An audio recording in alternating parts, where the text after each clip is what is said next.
Hey guys, it's Tizzy time, and today I have a very special co-host who is going to sit down with me and discuss some very important topics. I'm not going to give the surprise away on who it is. I'm going to let them go forward and introduce themselves, but I just want to take the time out to thank my special co-host for today for, coming out to the Chantizzy Podcast and just sitting down with us chatting about elements of healing, therapy, and anything else we jump into during this podcast. So I'll let my co-host do her intro. Hello, it's so good to be here. I'm Malisa Hepner, and I guess the way I always put it in my bio is that I am a therapist in Oklahoma, and I am a podcast host of the Emotionally Unavailable podcast. I'm an author and a public speaker. I'm breaking out into the public speaking stuff, but I use the F word a lot, so I'll try not to do that. We're grown. It's okay. I use the F word a lot too. Okay. Between that and food, I don't know which one is my favorite F word. I'm with you there. And I'm just kind of really the best way to sum me up as a person is I'm just really living out loud. You know what I mean? I love that. I'm 44 and a half. And I don't know. I just kind of feel like I spent the whole first part of my life living for everybody else. And I had a really extensive history of childhood trauma and spent the first years of adulthood from 20 to now figuring out what life is supposed to look like in the normal world or whatever, because I was primarily raised by my grandma, and my parents were involved with us a little too much, and there was a lot of back and forth between my grandma and my mom, because my mom would have 5 seconds of sobriety and my grandma would be like, here's your babies. And, that failed every time. And both of my parents have passed away. They both passed before, neither of them made it to 40. My condolences. And so, I've just done so many different stages of healing. And about in 2017, around then, I found the holistic psychologist and started learning about trauma. And I was it was such a relief, because my big trauma response or reaction was just to lash out at the people closest to me. I was very triggered every minute of every day. And it was something that I really carried so much shame about. And I began to it's been a very long road to forgiving myself for that, but that was the first time that I heard about trauma outside of a veteran. You know what I mean? And so I was oh, there's a name for it. I'm not just mean. I'm struggling with something, and it's something that can be fixed. The problem for me was I didn't understand a lot of the jargon that was being said. And I feel she's kind of just now getting to the place where she discusses embodiment, somatic practices, all of those things. So I learned a lot about nervous system regulation. I had no idea how to feel. And the reason my show is called Emotionally Unavailable is because I literally just took a quiz and was oh, I'm emotionally unavailable?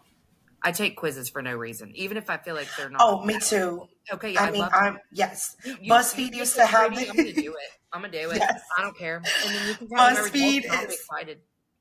BuzzFeed literally went triple platinum on my history, because they used to have quizzes. What Harry Potter house are you? What baked good would you be? Yes. And I'm please let me know if I would be a Danish or turnover. Exactly. I need to know. I didn't read Harry Potter, nor have I watched any of the books, but I did want to know. I did want to know what I was, and there was a quiz. Melissa, yes. I agree entirely, because that. I'm I probably read the Harry Potter books once, probably seen 2 out of the 8 million movies they have. Probably could not even know which one I assimilate with, because I never really watched the films or was that indulged. Right. But BuzzFeed tells me I'm Hufflepuff, baby. I'm Hufflepuff. I don't even remember what I was now, but I was okay, because one of my favorite authors is super into Harry Potter, and her whole little fan base is too. I love that. I have to ask, who is it? Who's your favorite author? One of my favorite. It's Taryn Fisher. Yes, I've heard of her. No. I was like, during quarantine, I read 50 romance books. Okay.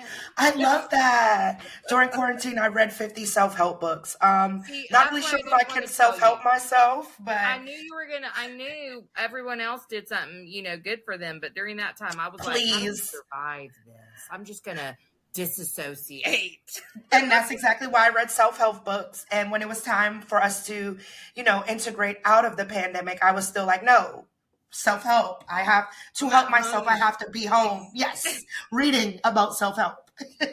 I can't go back outside. What are you talking about? Bro, I'm not assimilated out there yet. How many times have we studied to feel like we're being productive? But when it comes to integration, we're like, yes. I got some more reading to do. I got some more reading to do. In theory, we are literally 150 million%. But in practice, we may have to go over a couple more times. Trust me, I'm very big on that. My mom laughs at me now because I'll be like, hey, I know you're 30 minutes away, 40 minutes away, but would you mind driving over here, coming with me to the supermarket in my area, and, just navigating with me? Because I don't know what it is. Post-pandemic, I'm just very anxious. I've always just been ultimately a very anxious person. I just mask it very well because I'm not loquacious, but I do like to be social and talkative. But man, if I don't have these headphones on, and I'm like, I hope it's not a sensory thing. I hope I haven't become very, sensitive to my surroundings as I've gotten older. But it's just very similar to what you were talking about, just being overstimulated and lashing out. I am one of those people. If it's too much, please give me my space. And also, please make sure to go forward and avoid talking to me. But like I said, I'm social, so it's like a gift and a curse. I won't sit there and say no. I talk too much. People won't sit there and say intolerant of bullshit too. But are that you too. A highly intuitive person? Because people who are people who I am overstimulated easily usually are taking on a lot of energy. Yes, and I can definitely feel that. How people are like, oh, babies and dogs can sense when a person is genuinely good, or they know when a person has good intent. That has always been my thing. Dogs, babies are always attracted to me. Not saying that makes me a good person, but generally, I like to be a good person because, energy. But me personally, Malisa, I like to be that person because it's just why would I want to go out into the world being mean? And then be shocked that that meanness comes back to bite me in my derriere. I feel like when you lead with love and light and when you lead with happiness, unless there's a spirit that's just genuinely disturbed, people will be in a way of going, you know what, I'm very excited that we got to interact. I'm very excited that, we got to talk. And I've met people in the past where it's I didn't even think we would have this exchange because, you gave off an energy or you gave off a mindset of being upset or overstimulated. Come to find out, you're just like me. And we're just two overstimulated people trying to navigate and just being so intuitive. It becomes, oh, wow. What does that look like generally for my continued growth, for me continue to be a person interacting with others. So I totally understand that as well, especially what you're saying, I get very highly overstimulated as well. And I'm still navigating that, Malisa, till this day, really trying to grow from, all right, listen to them, even if you feel like they're dumb, even if you feel like they don't understand, just hear people out. So I feel like I'm growing in that aspect, which is great because, man, 5 years ago, probably would have just walked away mid-conversation. Well, and that's better than I was just the worst at. So really, you had to be in my very close circle for me to lash out. Everybody else got either a freeze or a fawn from me. And so I would either just completely just, or pretend to agree even sometimes. It was really weird. It was all trauma response. But likewise, I get that. I just know, when I worked in a school, I would explain the zone where you're just a little chaotic energy. Right. It's a yellow zone if you know anything about zones of regulation. Yes, of course. Yellow zone, red zone, green zone. Yes. Yeah, so I'd be bouncy. That's the word I would use for yellow is bouncy. But if you're feeling bouncy and you're a person who struggles with anxiety, this is what I say to that. You got to regulate your nervous system, but also because our brains weren't designed for feeling and they were designed to keep us alive, we feel really good and in control when we can get really caught up in a thought spiral in our brain where we're just like fighting with someone else, fighting with ourselves, or just ruminating on something like, and then they did this, and you know what, next time I'm gonna tell them this. All of those things happen because we're avoiding the feeling, because we don't know that. We don't know we're walking around avoiding feelings. But if you can't get into your body and get out of your head, like it's just nonstop anxiety. So like all of that goes hand in hand for me. The first thing I'm gonna ask myself though, if I'm feeling like, because this just happened a little bit ago, 2 of my 3 children irritated the piss out of me by opening my bedroom door, and they do it loudly. And also, I don't know, I took a nap and I don't feel like noise, Right, of course, like, especially after a nap. It's like, exactly. Can I make sure I know where I am? Exactly. I just left literally REM. I just left a REM cycle. I'm just trying to figure out, like, can I even blink right now? Anymore. But it's still kind of the same thing. Like, usually my first go-to is like, do you need water? Do you need a nap? Do you need a shower? Do you need exercise? Do you need food? And food is a big one. Like, if I haven't eaten, don't play with me. Oh, I am a very hangry girl. I tell my boyfriend all the time, like, do you know you have 30 minutes? Especially when I start, what are we eating? Yes. Mm-hmm. Yeah. Are you hungry? Can you eat? Like yesterday, we got into this exchange. We had visited my godfather. And I'm like, are you guys hungry? Can you eat? And everybody's like, no, I'm good. And I automatically started feeling my anger rising, because I'm like, me telling you guys, are you hungry? Can you eat is not a question. It's more of a suggestion. Can you eat? No. Okay, then can I eat?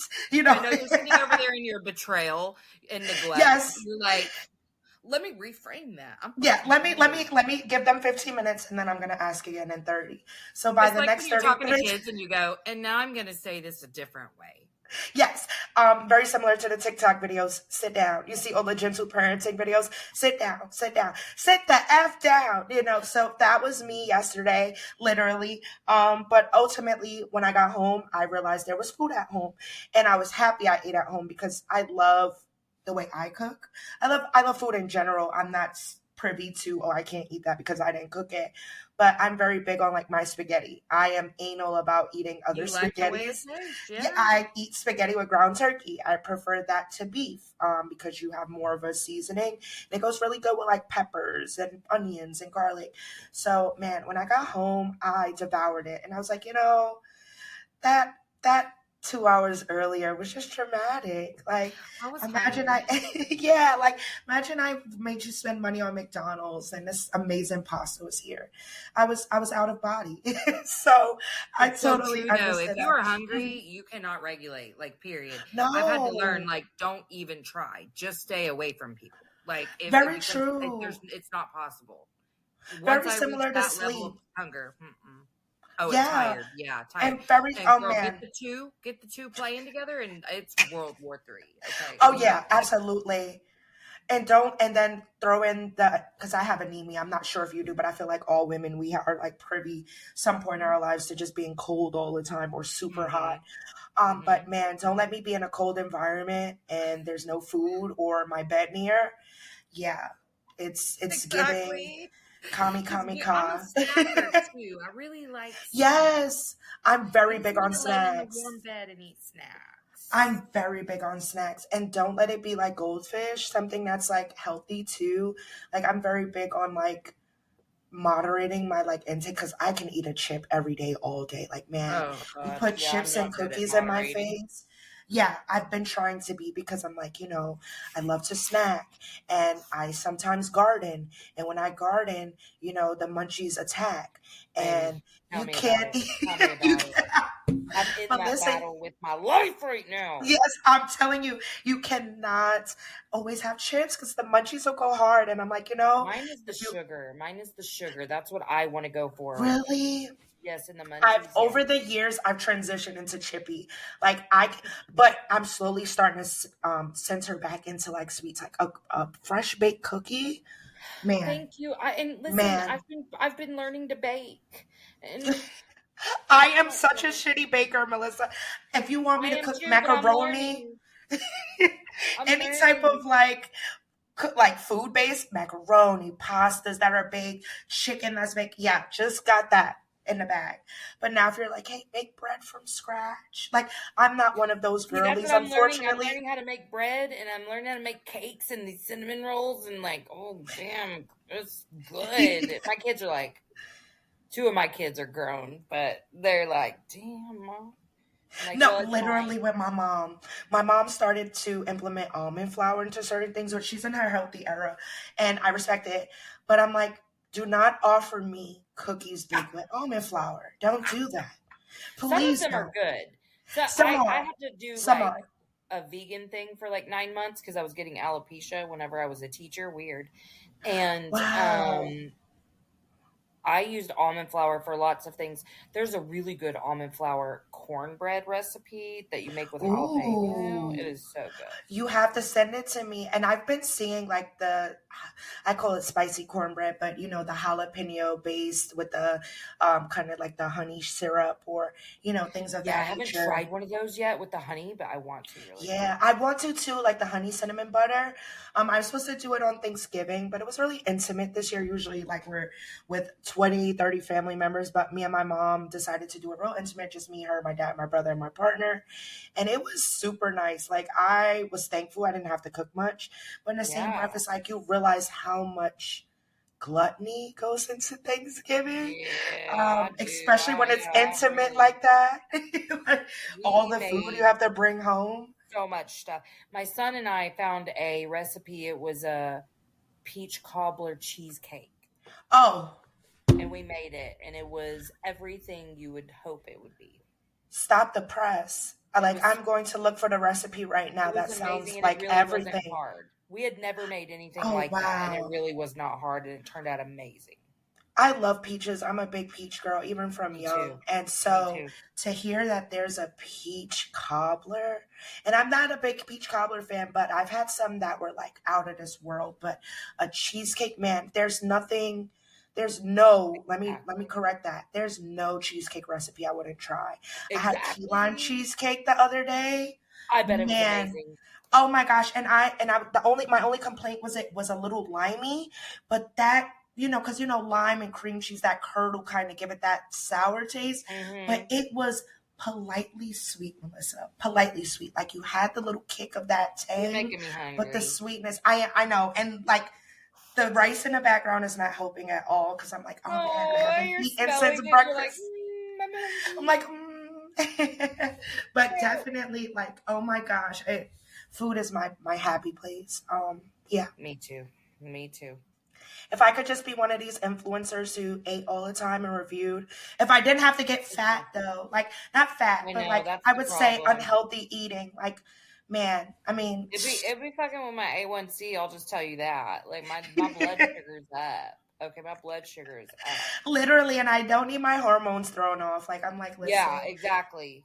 It hyperthyroidism, does. hypothyroidism is very rampant in women under 40, 40 and under. So I'm just like, yeah, I have to maintain until I get that past that age barrier, which Exactly. it's probably worse for you're past 40, but I'm sure it I'm is. I'm keeping. sure it is.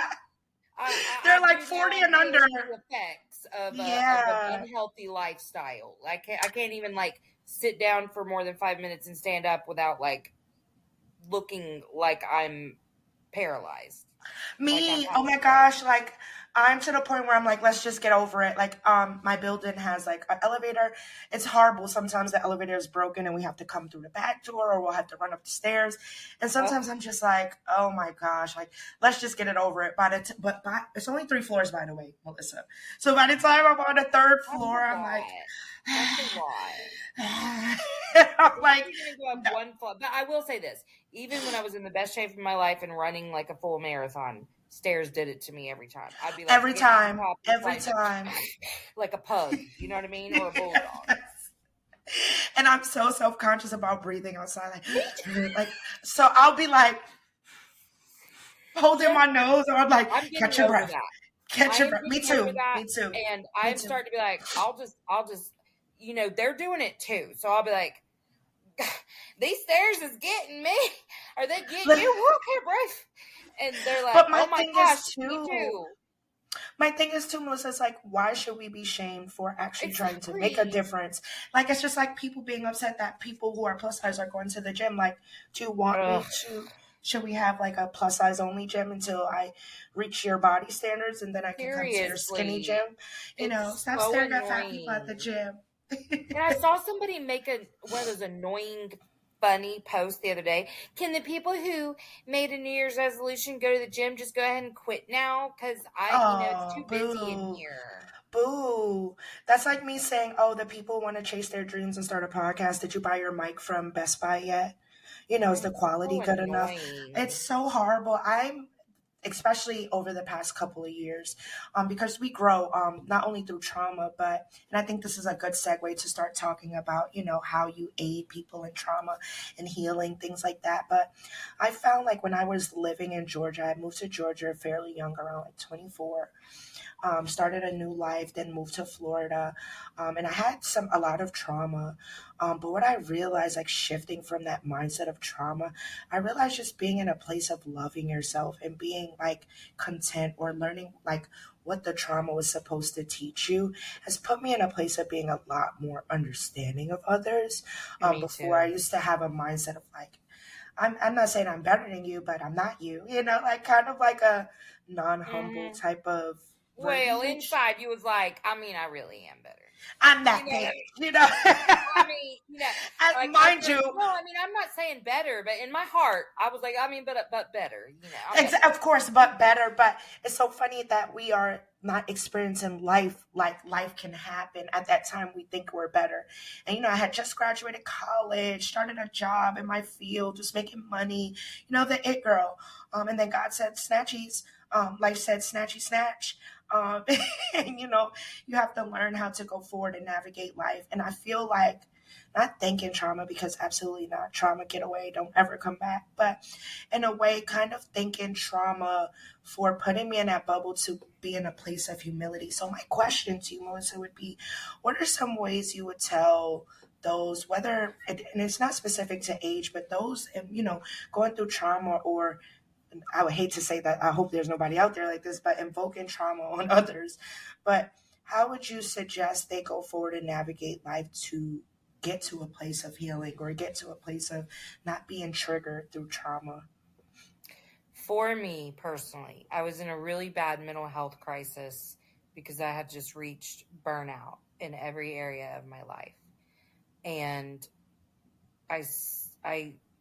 a lot of different things were happening, but I decided to quit my full-time job. I started my podcast, started a practice, whatever. When I first started my podcast, I happened to have somebody on who works for this guy who created this program called the Finding Peace Program. And he wrote a book called the Finding Peace Workbook. The reason this book changed my life is because it took every ounce of my prior learning. For me, it really helped me to integrate the prior learning because I connected a lot of dots that I hadn't previously connected. So he breaks down our shame into different archetypes. Wow. And I didn't realize that I was living in shame. Shame is the key to our self-hatred, and it is all subconscious. And I had no idea that all of the thoughts, the inner shit talk, that was all my shame. I couldn't recognize that because I love the archetype of shame that he labels the royal, which puts that crown on your head and calls you the queen and makes it everybody else's fault.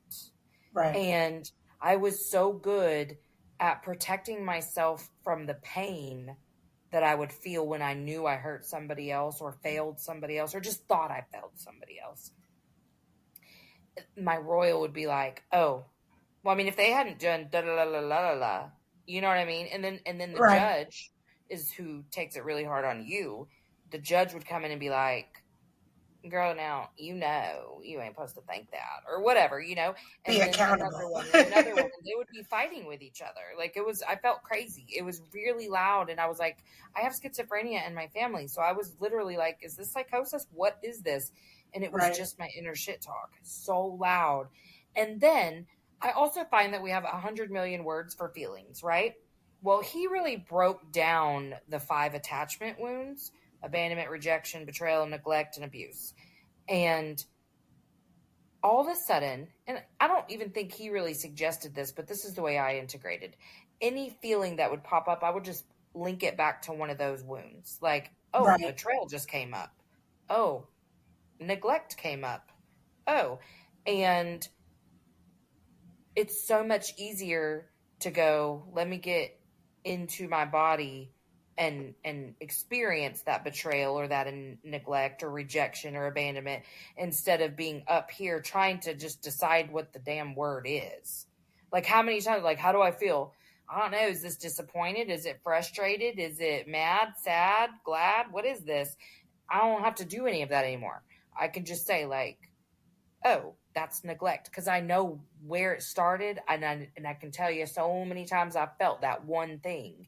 And so for me, that's what I did. I started integrating the shame. I quieted all the voices in my brain. Then I could regulate my nervous system. My body got very still and calm. I started practicing safety within my body, because for the first time I came home to my body. When I started learning to feel, that was me connecting with who I am, to my cells, And before, I was just up in my head all the time fighting with people or myself. And when I was able to feel safe and start to notice, like, sounds don't bother me as much, touch isn't bothering me. I was like one of those people that people love to, like, try to hug because they knew I hated it so much. Oh my gosh, that's me. And Yeah. and I hate to say it, but I'm a person. As of recent, I've been more of a I love you, I love you. But people in college, like I would say between the ages of like 16 and maybe like 26, people would be like, I love you on the phone. I'd be like, yeah, have a good night, And it wasn't and it wasn't anything specific towards not loving the person or not being able to express That's love. It was vulnerable. just, Yeah. yeah, exactly, right. Mm-hmm. Just being vulnerable. Yeah. And if you don't feel safe, and this is the thing I learned, a few things actually, but I learned, to your point, what really changed it all for me was when I decided to love myself. So I've gotten rid of my shame. I know when it's popped up. I know what to do with it now. And it doesn't even happen that much anymore, because I was a person who worried so much all the time, like, people are going to be talking bad about me. Right. Oh, I was taught by my narcissist grandma to care a lot about that. So, like, I did care a lot about it, But when I got past that and I realized, like, oh, we all feel invisible. We all feel like we're too much and not enough all at the same time. We all feel like ultimately we're alone to carry the burdens. Like, we just feel that nonstop. And I realized where it was in all of our childhoods that we just didn't get that. Like, you can hold space Right. for the fact that your parents did their best, but also understand that they messed us up. I mean, Right. that's Exactly. what happens. And Right. now I'm kind of the belief that that's your soul's purpose, is to be fucked up by your parents and learn how to overcome it. But Right. Exactly. listen, I'm a member of Gen X. I'm a baby Gen Xer and an elder millennial, and the boomers and the silent generation very, very easily the worst people in the entire Oh yeah, universe. absolutely. Especially And just on their thought process too, exactly, and how their view of it's the still world happening. is. You're still doing Yes, it. You're still doing it. absolutely. Mm-hmm. And now, Yep. like, now that I'm in my power and I'm teaching my daughter to be in her power and whatever, no, baby, don't bring your boomer Right. ass up to me thinking you're going to talk like some mess, because you're not. Because I might be love and light, but I'm also fire, and I will throw a fireball at you for talking to me crazy. Are you a fire sign, by the way? Well, two of my big three are. I'm an Aries rising Oh, and a Leo moon, but oh I'm a wow. Gemini sun. So I'm Oh just my like, God. Why are Geminis and Aries? And listen to my chart. My big two are Gemini. I'm an Aries sun, but a Gemini moon and rising. So I don't know why we just Geminis and Aries. I think we're just the same people. I think God was just like, you know oh, what? Here, absolutely, throw absolutely, those because two there's so together. much people pleasing. There's so Yeah. much people pleasing for both of those signs, Yes. and Yes. so much Yes. impulsivity. Yes. So much God. impulsivity and also so much like bluntness. We're not going to hold our tongue for anybody, and we're not going to, basically cut off our comfort to make sure someone else is Absolutely. But see comfortable. that Right. I used to really Me badly do too. Me that. too. Me So too. bad. I still have And my moments as well. But sure, as far as sure, like sure. what I used to be, yeah, same. Yes. Very Now, much. like I will Mhm. tell you, like I may feel real uncomfortable doing it, but I'm gonna tell you, because Yeah. used to, oh God, I would spend so much time up here just fretting about saying Yes. the words. I'm like, no, Overthinking and yep. yeah, I'm like, no, you're not silencing me anymore. I'm gonna say what I want because you know what? The boomers sure the hell do. They gonna let And you know all every the time, thought they've ever had in your life. my grandma till this day, I love her to death. But if she feels like I'm gaining a little weight, and my grandma's She not gonna tell only you. to She put gonna tell you. a boomer on her, but she's a Caribbean woman as well, born and raised in Barbados. And if Rihanna gives you any emphasis of how Caribbean people feel about what they want to say, they're gonna say it. My grandma, I'll gain weight, and she'll be like, "Your ass is big," and I'll Yep. be like, "What do you mean? Like it's shapely? Like I look good?" She'll be like, "No, you're getting fat. Slow down on the snacks." And My grandma was like, unfortunately, she'd be like, "You sure you need that cookie?" She was a fucking almond mom. You know what I mean? oh Like my God, yes, literally a 97-pound woman my whole life. I'm not playing. And I'd be like, yes. "Bitch, what do you know about a cookie?" Oh, my grandma till this day has been very like, and what it was crazy is I've always looked at my grandma as like a plus size woman, but she wasn't. She was just solid, hippie, etc. But I don't really remember my grandma as young. I mean, when my grandma became a grandma, she was like my grandma's what now 74. She was See, that's probably how my about grandma like was too. She was a late grandma by the time she was 50s. like 30 Yeah, years she was old. already old, so I didn't even know her glory days where she had hips and dips and the men were going wild. But I'm just like, you're big too, and like no shade, but But that's why she does it. It's grandma, her your own boobies shame. sag. Yeah, That's what I've exactly that learned. part. Right. And when you can start to accept who you are, because Yep. when you understand that we're all the same and you understand that, like, when we're dismissing somebody else, it's because we're dismissing something uncomfortable in us. Or Within if we're ourselves. talking Yep. shit or judging someone else, it's because we fucking hate it about ourselves.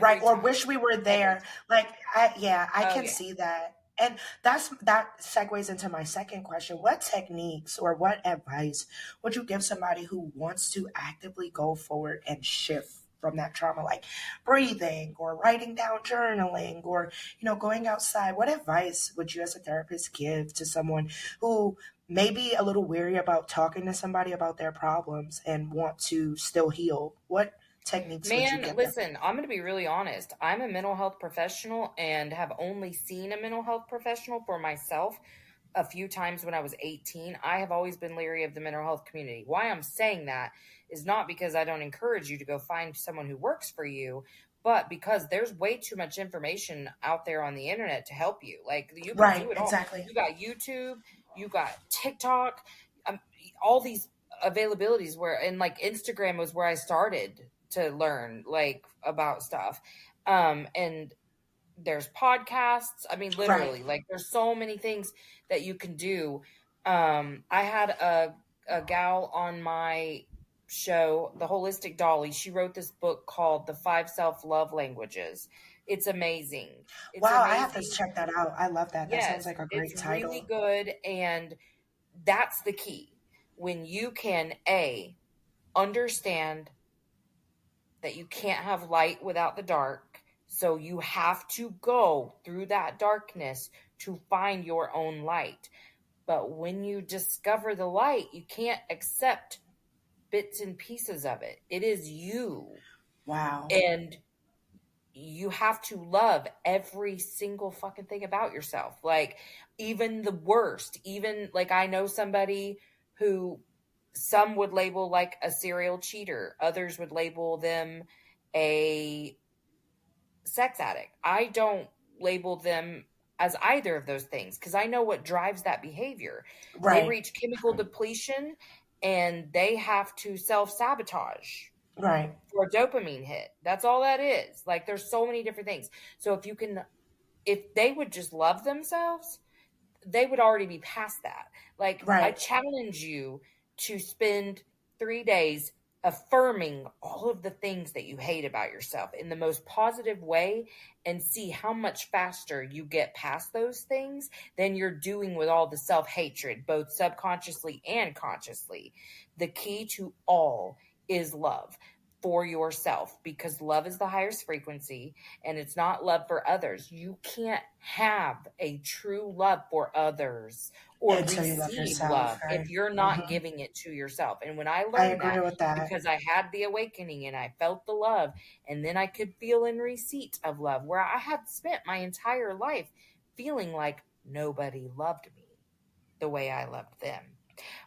Well, I'm sure they did because it was real chaotic, I'm sure. Right. So, yeah, you got to love yourself. And everything that you do has to come from a place of love and compassion for you. When you can meet you, you can meet other people. And when you meet them where they are in that exact moment and just say, like, oh, yeah, that's some real human shit. Like, like you're going to make mistakes or they're going to make mistakes. And what does it really matter? Most of these things don't matter that much that we're spending a lot of time hating on other people for. And then Right. the second part to that is to understand that the reason we're hurting our feelings so badly and driving ourselves crazy so much is because we are running around loving people in the way that we are begging to be loved, Mm. but we're not fully aware of it and we're not expressing it. But when we do that, we create this social contract full of expectations for this person. I'm going to do this and they're going to do this and la la la. And then even though we didn't really say anything to them about our expectations, in our mind, they signed that contract in their Right. blood. Like we Right. both signed it and they going to deliver. And then when they don't, the betrayal that we feel.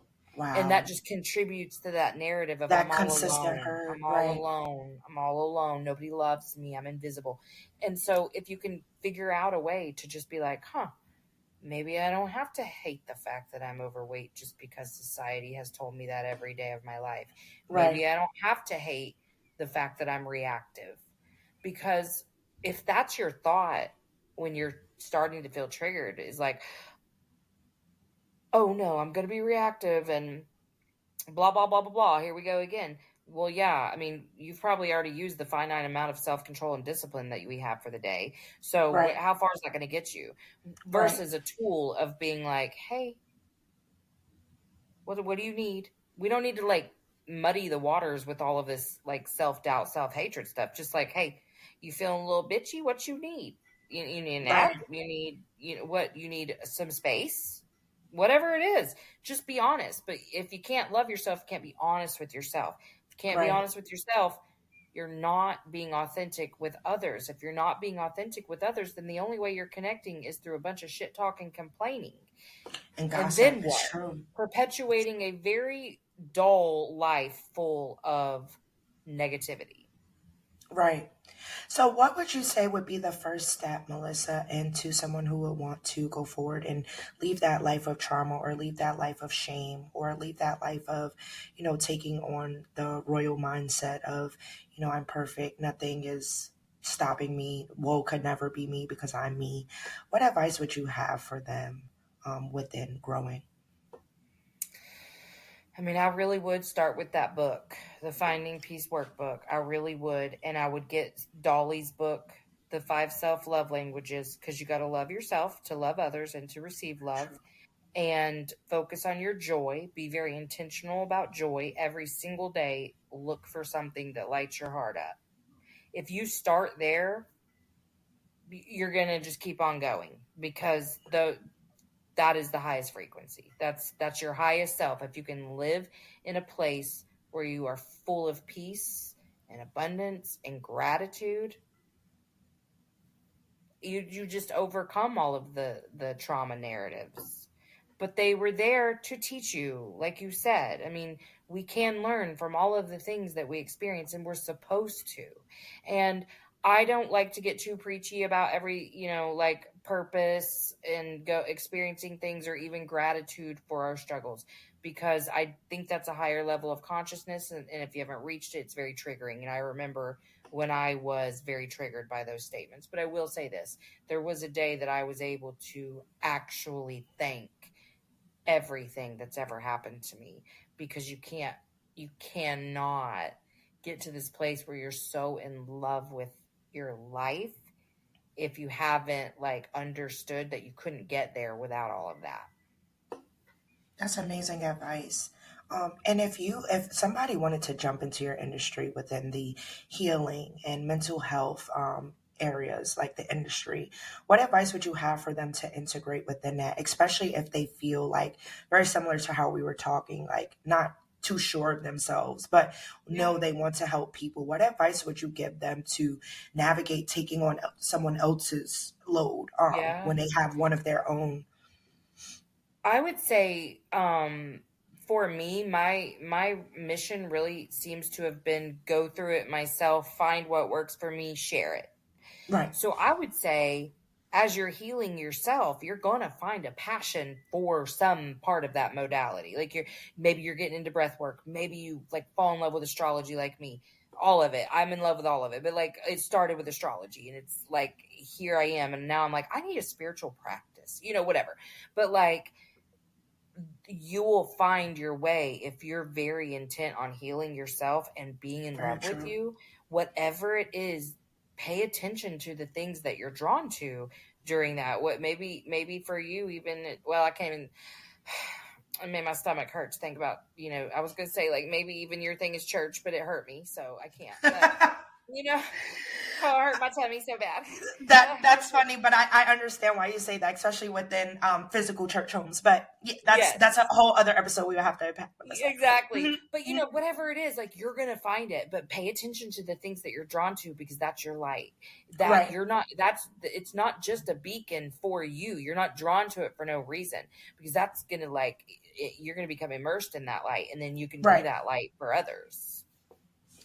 I love that. And I love how you said, just go forward and take what you feel it helps you be light, so you can go forward and spread that love to others. And I feel like very similar to what you're giving advice on is what we basically spoke about here. I love how you gave the advice on, there's these multiple ways you can, have a thought process in your mind. And there's, all these little people in your head telling you, just totally joking. But definitely on an understanding mindset, like, there are people who can sit there and make you feel less than. And you as a adult have to unlearn all of those behaviors, not only within yourself, but very similar to you having children. Make sure your children don't fall into those triggers and traumas, and, being their best self. So I love that you're shifting or pushing the goalposts for your future generation and for future generations to come. And I love how you even like correlated that to boomers, because it's all about generational trauma, right? I know like within the Black community, that's a very big thing, like generational trauma. And, each generation. And it's like very similar to what you said, though, just breaking those chains of hurt. I like to think of it as generational healing. Like one day I was like, I had broken through something really major that I knew was just generation after generation of women in my family just being terrible. And I was like, oh, I feel the generational healing. Like my daughter is never going to be told that she has to do something to make somebody else feel comfortable. Exactly. You know what I mean? Yes. And I love that. And I'm like, I don't have, it's just me. I'm the only girl as far as like my mom. It's just me and my brother. And on my dad's side, it's just him and my uncles. So as far as it goes within like cousins or having people who had a different, upbringing, it's seldom that, cousins share what they went through. But I feel like a lot of times people feel like, married parents are less traumatic than that of a single parent. And I feel like that's something that has to be knocked down too. So you as a mom, and I know you're going to agree with my thought process, but what do you think as a parent can be pushed within raising a child that would have them avoid trauma? I would say probably it's really important to allow a child to learn to listen to their own intuition, because every opportunity that we had in, I think even your generation really, to use our voice, it was squashed and taken from us because we didn't have people to meet our emotional needs because they didn't know how. We didn't have people help us work through a problem. We were left to our own devices to figure so much out. Right. But then when we didn't do it correctly, we received a lot of criticism. So Right. I would say, don't criticize your child. Let them have a voice and choice and autonomy to a certain extent, because you have to just think with the end in mind. What are you hoping to accomplish through the punishment or consequence that you're about to assign? Are they going to learn? Because so much of our parenting is done from fear and our own shame, because we believe that these people are a reflection of us. They're not. Releasing all of that attachment that you have, that your children are a reflection or an extension of you. They are not. They are their own little human selves, and you need to check your own shame if you're worrying about what other people think about your kids or your parenting. And that's where so many, that was where all my issues was parenting from this place of shame, not wanting people to know I wasn't this perfect parent or that they were great children or whatever. But yeah, if they are allowed, if you don't take their ability to make decisions away by being hypercritical every time they make the wrong decision, then they grow up to be people who know how to speak up for themselves and others, and know how to love themselves. Because all the love goes away too when what do they love? They don't have any ability to create within them.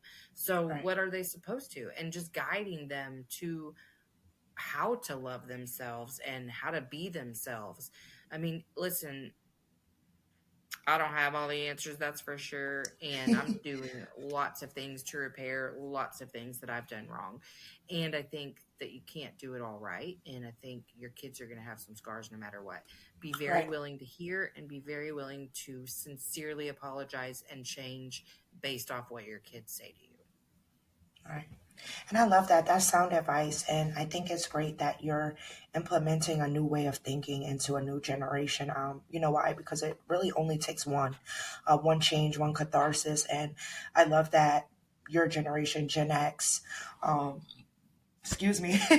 Gen X, but also, the generation right before that, I would say anywhere between the late 60s to, upwards up to the early 90s, who are parents now, they're really trying to move the goalpost or shift the goalpost away from those negative thoughts and those negative past, and that negative past. I'm hoping that my community, specifically within the Caribbean community, the Black community, we jump on board with that as well, because I see a lot of us trying to shift as well those hurtful curses or those mindful thoughts of, oh, well, you're not depressed, depress those dishes. It's a joke that many people say, but it's an actual thing within a community where it's like, you don't have the time to be sad. And especially as a Black woman, we're always looked at as so strong or so put together. When we do break down, it's like a shock, or it's looked at as seldom. So I'm happy that we have allies within the mental community, but also allies within life who can guide us from being harmful like our parents, or being harmful due to our cultures. I really love that, because I don't want to be a parent in 5 to 10 years telling my child when I'm 45, 50, like, oh, you have to be mindful. Like, a lot of these conversations should be ending. I want to have a conversation with my child like, oh, well, that young man doesn't like you because you're a little bit bigger than he is. Or, son, this girl won't like you because you're 6'4", or you're under 6'4", you're 5'9", and she doesn't like short men. Like, I love that we're shifting from being vain. And I see it a lot more within the younger community too. Yeah. I have a cousin who's 13. Well, she just turned 14 and she's transitioning, and it's a lot more open-ended on her end to Yeah. be, and I'm like, back then, I mean, you would be Mhm. teased in school. You would be, Oh, yeah. ramified by parents, or, for even dressing a different way. Doesn't even Oh, yeah. matter what you like sexually. It's just even dressing Oh, a yeah. certain way. So I just love that we're shifting and being more accepted, even when it comes Me to too. race and dating. Mhm. I love to see, even if it's on TikTok, I love to see a lot of the young white males saying, like, I love black women. And a lot of Asian men, Yeah. like, I love black women. And a lot of black men, like, I love Asian women. And, it's not just you have to stick to your race today. Of course, Right. I'm not saying like one have a preference, because you can't have a whole race as a preference. But if you Sure. fall in love with somebody genuinely, I love that it's not questioned, or, oh, why are you dating Right. outside your race? It's more just Yeah.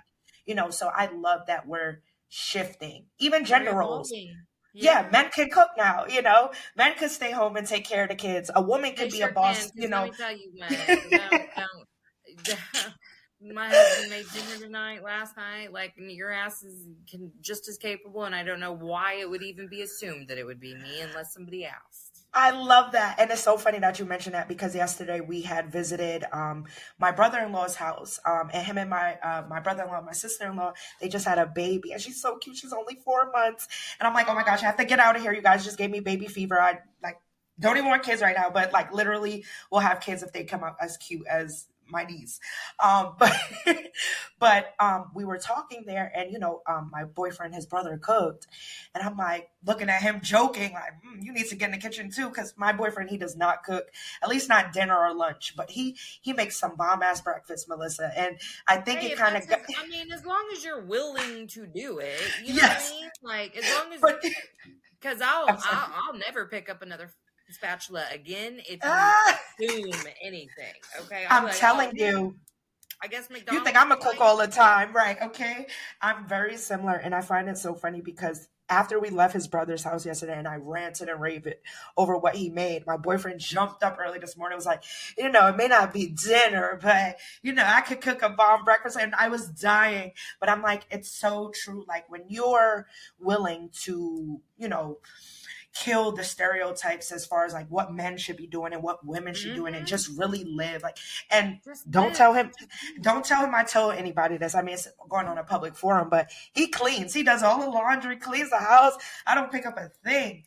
But I just love that, we shift from, all right, babe, you have to cook because I'm working, or babe, you have to do this because you're the woman of Yeah, the I house, just or think it should be a whatever. conversation. Like, hey, Right. which one of us is cooking tonight? Like, Right. why is And I anything love so? cooking with him. I think it's Yeah, fun. Like, we get in the I like kitchen. it Yeah. better together. Yeah. Yeah, like he'll cut up the vegetables. Don't make me make macaroni too, because he's shredding all the cheese. So I love Yes. that. We're shifting, and that's honestly how I grew up. Just seeing my grandparents, they give me something besides some judgment. They did show me, like, they did show me, like, when you go forward and decide to be a person that wants to shift, wants to be better than what your parents were. And then I also feel like, just because my grandfather was born in 1940, grew up in the Old South, Jim Crow South. And when they migrated up to New York, him and my family, my grandfather was in the army. He was already cooking. So my grandpa does a lot of the cooking off rip of his knowledge. But then my grandma, of course, she's Caribbean. In the Caribbean, it's a different stigma. Women should be able to cook, clean, and all of that by 18, because, they want them married, and to, of course, travel to America, etc. So them two, they vie. I mean, it's no grandma's cooking today, grandpa's cooking today. I found out my grandma totally retired the past 5 years. I called her and I'm like, Grandma, I want fish cake. She's like, oh, I don't make that anymore. Your grandfather cooks full time now. And I'm just like, we wanted him to cook full time from when we were young. He's the better cook. But I didn't say that to her. But we definitely Like, was oh, thinking.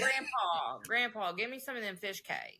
Literally, and my grandpa is like Southern down, so his macaroni, God, I his haven't collard had a fish greens. cake in so long. My Me grandma used to make either. those. Oh my gosh! And my grandma, she uses codfish, so like they at Caribbean, they do a little better. They, not better, because standard fish cakes, especially salmon cakes from the South, man, A croquette, nobody's touching the South when it comes to salmon croquettes and crab cakes. But in Barbados, they do codfish. They mix it with a little flying fish, and I think they do like shadow benny, all the spices, and it's really good. It's like kind of like, have you ever had like a hush puppy? Love hush puppies. Literally like that, but with codfish. So they just crumble it up and fry. So instead of like, flour patting it, it's no flour. It's just straight batter that she uses. It's delicious. She used to make it for my friends all the time in school. And then called her the other day like, hey, grandma, it's 2025. I've had a fish cake since 2020. Can I have one? She's like, oh, girl, I haven't made those in years. You missed it. So it's just like, and she tells me, she goes, you could go to Culpeppers, which is this like Bayesian restaurant in Brooklyn. They make them. And I'm like, oh, wow. Just like that. Just like that. And I'm like, okay, grandma. But I love that it's healing as each generation comes about. So I think that's important.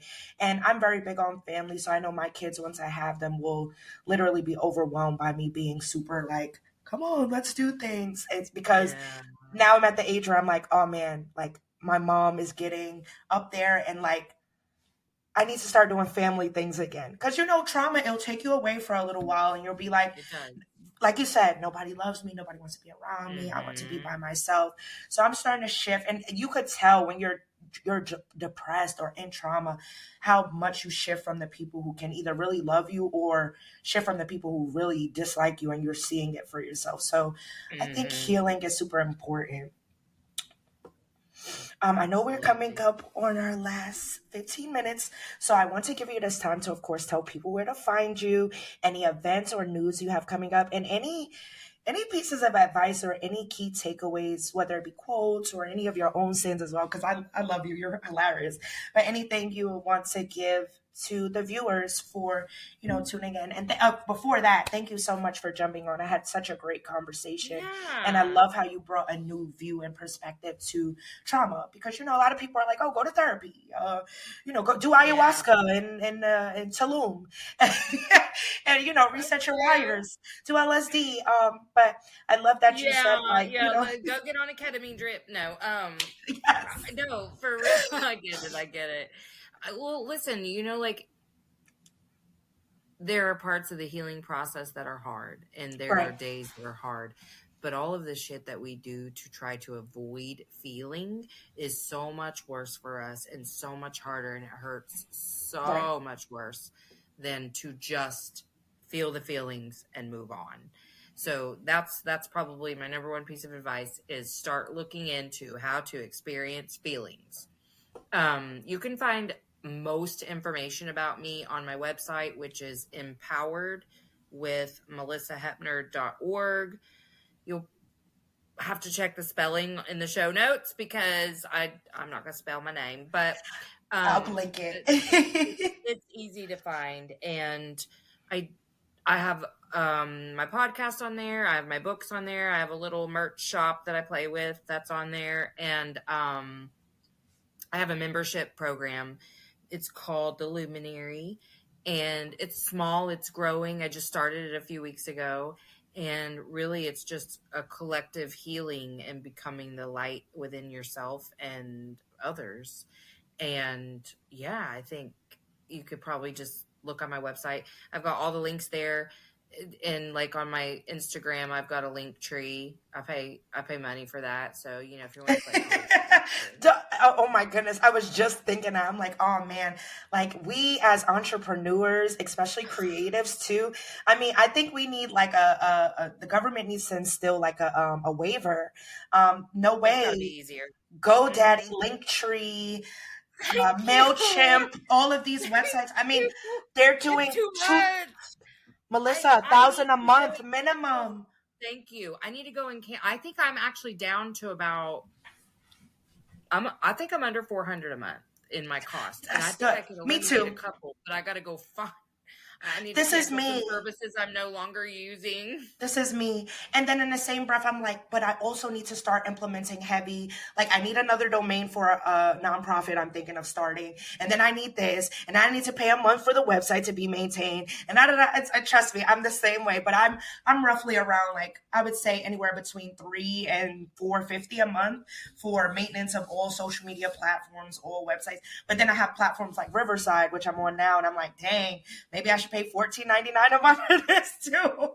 So it's just Exactly. like they keep There's getting always us. They keep something getting us. else, man. Like Mm-hmm. Opus, you know, like I gotta pay Yes. for that. And I just Today learned I'm how to like, use do I it. need a Like, ClickUp? Like, hey, do I need a entrepreneur ClickUp? life A is HoneyBook? not for the weak, okay? It is not It's for the not. weak. It's not. And that's where all the self-love's got to start too, because you can never Yes. reach the life of your dreams if you are Can we in your talk doubt. about that? Oh my gosh, I love how you brought that up. I feel like entrepreneurship also gave me a passion of trying to heal, because I'm like, there's no way I have to Because be. you can't take You those can't. steps, those leaps No. of faith, No. you can't go talk to people that you're afraid to talk to. Right. First and foremost. And you can't think you can have somebody who you know better than. Like, I know there's a quote, it says, you can't be the smartest person in a room. And when I was young, I'm like, what are you talking about? You can't be the smartest person in the room. Yes, you can. But as you grow up, you really cannot. Because when you have that mindset of you have to be open. Because when you have the mindset that you're the smartest person in the room, or you're too good for certain shit, excuse my language, it pushes you in an area of not getting anything. And I've realized that only especially through my interviewing, because I have a platform called Tizzy Talks. And I remember one time I'm like, no, I'm not doing this. I'm not going outside to interview. Absolutely not. My thing would be very concise, sit down. And now in 2025, mind you, I started this 2022, 2025, all I am is doing outside interviews. And these are the things going viral, you know? So it's just funny how when we take a step back from our pride, how much we can encounter, like, as far as goodness, you know. Yes. Pride is also the thing that keeps you stuck in fear, because Very it's true. false. That's all a lie. Those are the things that you tell yourself to get yourself out of bed. Right. But when you can get into for real confidence, where, like, I think that's why I like astrology so much, because I'm like, you know, if you look at my chart, it would say, like, I'm destined for fame, right? So Likewise. I'm destined for fame, riches, and anybody who comes into my area is karmic. I got to rush the timeline. You know, I'm trying to jump as many as I can get. What Judge Judy said?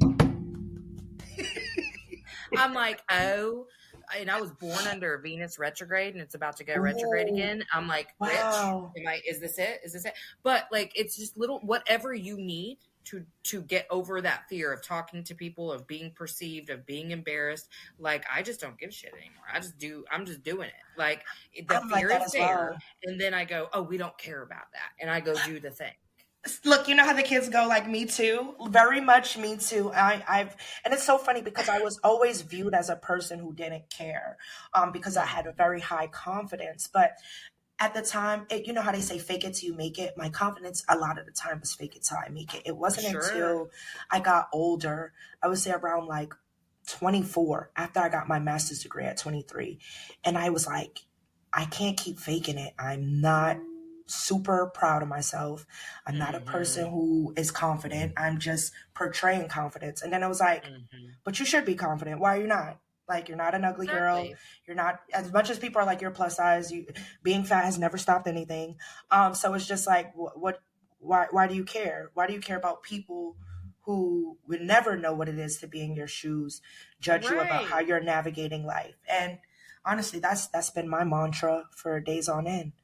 If you can't. My mantra for like a few years now has been, I am worthy of taking up as much space as I need. I love that. I am worthy of taking up as much space as I need. Make sure you guys write that down. I know I am. It's going on my mirror in the morning. I have these little Post-it notes on my mirror, and yeah. I love it. You have to, even my boyfriend, he's like, you have to put your vision, because we did vision boards with my parents. I know it sounds corny, but it was super fun. But oh no, I did one too with my daughter. It was so fun. I love that. Yeah, isn't it crazy? The daughters and the moms are always instilling plans, but we'll get to that another day. But he was like, put this in front of your bed at night, put it on the side of your bed. And as I've been getting up, it's like a weight has been lifted off my shoulder just to be able to see, what goals I have in the pipeline and what I want to do in my life. It gives me kind of like a positive feeling.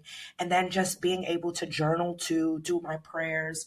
I'm not very big on a church institution, but I'm very big on spirituality and believing in the Lord. Me too. So I like to go forward and do that because I'm very big on the church being like as well. Like, I don't know why. Like, it's just like, and then the church is just like, I don't know if they ever will crawl out of that hole of negativity, because it's just like every time you see a church, at least a home, there's somebody doing something outrageous or putting the spotlight on a sinner when we're all sinners, and it throws me. Right. Especially with that girl who was like pregnant in Virginia, and the pastor was like, "Come up here," and I'm like, "Sir, this is not what church is about." Yeah, when I saw that, I was like, I was like, I have but so why? much religious trauma, so I just skipped those. Me too. It's so bad. And then like literally it was a guy who went like, it's like an auditor. He'll go in and just like try to see the experience he gets. So he went to the church and they were all pushing him out. I was like, "Get your A out of here." And I'm just like cursing, which is crazy. Oh my God. Violence, which is also crazy. Like, but it's just like, when you shift, very similar to the church, when you shift from negative people having negative thoughts towards your life, because like you said, they're not happy with theirs, you will be at so much peace. And I realized, like, me being in a place where it's like, I don't have to go to church to praise the Lord. It put me in a bubble of like, this can be applied or be applicable to every facet of my life. And, to me, bad bitches never die. So you can't tell me I'm not a 10 right now. And a hoodie with my little third eye up here. Listen, I haven't washed my hair in a few days, but I'm still hot. Underneath this wig is some Meek Millies that you would probably fall out from seeing. But listen, the confidence never ends. And it's just like, we need to be more like that. And Malisa, I appreciate you so much for jumping on here, for just pushing an installation of confidence, not only amongst us as creatives and entrepreneurs, but us amongst women, especially us against, I hate to say it again, but bad bitches, we need, a little bit of like commendation sometimes for other women who have done it. And, as you can tell, you're not aging like milk. You are 44 and you look like you can be literally 5 years older than me, 10 max. So it's just like, when you're living a stress-free life, it shows. So yeah. I mean, for real, like living when I made my vision board, I just made it about how I want to feel, the experiences and stuff. Because I don't get any control over whether or not I get the stuff. You know what I mean? Right. Like, it's either coming or it's not. I'm doing everything I can do, but it's about the feeling. It's the life I want to live. And so, I hope that more women will just lift each other up and understand there is more than enough room for all of us to win. Absolutely. I agree with that. And it definitely is. I'm very big on community versus competition. And I feel like once a lot of people realize that too, they won't only just grow in their goals and their dreams, but they'll grow within being a better person in life. I mean, like, it's beautiful that a lot of people I see, even like within influences or idols, for lack of a better term, going forward and shifting into, just being good people. And I hope that these people on social media who are obsessed with them take that into their everyday life too. And like, even on platforms like TikTok, like I go live on TikTok around like maybe within an hour, just to consider that audience and, have a distinction between my content. And, I'll just put up something super controversial, just to have people come in. But it's like, I don't want to talk about that. I would love to talk about your dreams and your goals. I don't want to talk about Donald Trump, because at the end of the day, Donald Trump is not helping you become a better person or putting you in a place of elevating yourself personally through your goals. So the fact that you're getting up here to art, it's for you to go focus on some dumb shit. Okay? And it's like, come on, we're not doing that. And then, and it's true, as you say, the men, because it's like, even when women jump up trying to defend Donald Trump, it's just like, that's not your thought process, beloved. You don't think that way. You can't. Yeah, honey. You can't. You can't. Yeah, you can't. Your husband has brainwashed you, and you think that Donald Trump is for you as well. He's not. Or your dad. Yeah, or your dad. He's not for any of us if you really look at it. But that's tea for another day. And that's the thing too. I want us to be in a world or a society where we understand these politicians are not for themselves. They're for lining their pockets and their own communities. Yeah, they're not for you. I don't like any of them. Girl, me either. None at all. Even Obama. I love even Obama. Exactly. But I didn't want to be controversial by even talking about our girl. But the thing is, Kamala, please. I was like, as a person, maybe you're good, and I'm not going to talk shit because you're a woman. But at the same time, you're a politician running for president. You're a pawn. You're a good person. Yeah, you're not a good person. And it felt like a pawn too, Melissa. I'm going to be so honest with you. Beyonce, Megan Thee Stallion, Glorilla, and all the Hollywood stars. Like, you almost got me. I'm going to tell you how she almost got me. When she brought Fitz and Olivia, I was like. You said, oh, really? Stop. You caught my attention. This one. Not Olitz, okay? I said, you might be right. Right. Okay. Then she got me too a little bit. She did. But, and I mean, I obviously voted for her, but like. Of course. I wasn't like, I love you. I mean, I didn't do it because I love her, It was just I'm going to be so honest. That's the choice. But I just don't think that anybody in that position is living the life I want. Oh, no. You have to think about even funding. You're funding somebody over $100 million in PACs to run the country. Why are we not putting this money towards our country? Why are we putting it towards campaigns, Exactly. And then she had Beyonce there. That sold to the highest bidder. Me personally. Oh, girl, listen, I have to tell you this. One Friday the 13th, I thought it would be so funny to go get, the $13 tattoos. Yes. I got a little Illuminati. The little. Go away. I just want you to know you're in. When it's your time to become famous, they won't even have to ask you, are you in allegiance? You just got to be like, hey man, and they're gonna be like, you know what, bypass. You don't have to do anything. No challenges needed. Well, they might want to put a chip in it or something, but yeah, for the most part, it's right there, and they'll just, hey, bae, you know what I'm saying, right there. Well, what's great is you won't have to do, any sacrifices. You won't have to drink any, blood. So because they're like, you've been in it. Blood of children or anything. No. You won't have to do the weird lamb. Yep. Right at the 13th. Like, obviously. We're good. I pledged my allegiance. Please know we are here. I thought it was so funny when I did it, and then the next day I was like, oh no, I don't know if I should have done that. See, and that's me, because I would do something like that, super unserious. Aries and Gemini. We're just unserious people. We're gonna do things for the plot, and then when it's a mainstay, we're like, oh. So they were like, the plot thickens, I guess. The plot thickens, and we're nowhere near the climax. Yeah.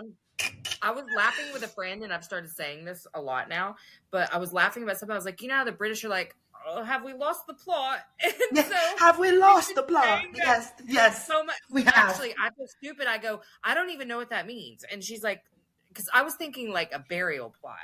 No. The plot of the story, Melissa, and I was like, that's hilarious. I feel like that's because we question everything the British does anyway. I mean, beans for breakfast is outrageous, egregious, but they laugh at us. At least we have a range of food. I would never eat baked beans for breakfast, but cheerio to our cousins across the pond. I could see a world in which I ate baked beans for breakfast. Yes, if I have sweet beans, and it makes sense. It has to make sense. Because I was like, I went straight to the diced jalapeno and the, what is the thick, sticky stuff? Molasses. Grits? Oh, molasses. Ooh, yes, that would be really good. Beans with some brown sugar, but then I make it real spicy with the Slap Your Mama. Oh, yes. I love the Slap Your Mama. Oh, my goodness. My son told me about it. We've been using it so much. So, me too. It's like so bad. I've been using it. I've been putting it on everything. The ground turkey spaghetti, I put Slap Your Mama on. Eggs. Yes, we put it in spaghetti. We put it on eggs. Everything is so good. I put it in my gravy now, in my sausage gravy. That sounds like it would be so good. It's amazing. Wow. See, and that's the thing, like, when it comes to like certain cuisines, like I feel like America, thank God, the melting pot as far as food goes. We're just so right. different. Yeah, we did. We got the food down for sure. We did that. You can even have like 30 different kinds of Mexican food here. First of all, let's talk about how Spanish food is not the same. Peruvian food is different from Argentinian food and is different from Venezuelan food. That is different from Puerto Rican food. Me either. The only thing I would say I like about Argentinian food, they make really good empanadas and they do it more like healthy wise.